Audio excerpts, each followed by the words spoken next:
मैं नहायत ही पुरजोर मजम्मत करता हूँ इस गुंडागर्दी की जो पीटीआई के लोगों ने एक हमारे निहत्ते कारकुन के ऊपर, जो कि बुज़ुर्ग कारकुन थे, इन पर की है।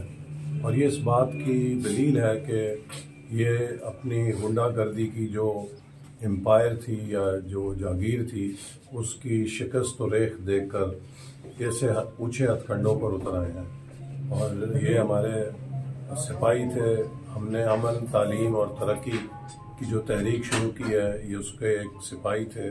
और मैं इन्हें सियासी शहीद कहूँगा कि एक अच्छे मकसद के लिए ये खड़े थे और इन्हें उसकी सज़ा दी गई है। और जो कातिल हैं, इंशाअल्लाह ताला वो कानून से नहीं बचेंगे। और जो लोग इस पूरे अमल में इनके पस पुश्त हैं, जिनकी आशीर्वाद से ये सब कुछ हो रहा है, उनको भी हम गिरफ्त में लेकर आएंगे। और इंशाअल्लाह ज़फ़रवाल से हर किस्म का जुल्म, हर किस्म की गुंडागर्दी को जड़ से उखेड़ के इंशाअल्लाह ताला फेंकेंगे।